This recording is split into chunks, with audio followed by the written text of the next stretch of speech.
আমাদের অনেকেরই মুখস্থ আছে। এই সূরাটা মাক্কি সূরা। কি সূরা? সবাই বলেন আরো জোরে। বিশ্বনবীর জীবনে দুইটা ইনিংস, একটা মাক্কি ইনিংস আর একটা মাদানী ইনিংস। ইনিংস বুঝেন তো? হ্যাঁ, ছেলেপেলেরা ক্রিকেট খেলে অনেক, তো ইনিংস বললে তাড়াতাড়ি বোঝে। ফার্স্ট ইনিংস, সেকেন্ড ইনিংস আছে না? বিশ্বনবীর জীবনে দুইটা ইনিংস, একটা মাক্কি ইনিংস আর একটা মাদানী ইনিংস। এই সূরাটা আল্লাহ তাআলা বিশ্বনবীর মাক্কি ইনিংসে নাজিল করেছে। মাক্কি ইনিংসে বিশ্বনবী খুব ধীরস্থির ভাবে দাওয়াতি কাজ করতেন, ধীরে ধীরে, খুবই ধীরে।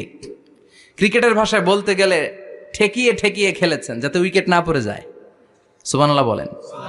এটা হচ্ছে মুমিনের স্ট্র্যাটেজি, যখন যে পরিস্থিতি তখন সে কৌশল। আবার মাদানী ইনিংসে বিশ্বনবী সশস্ত্র সংগ্রাম করেছেন।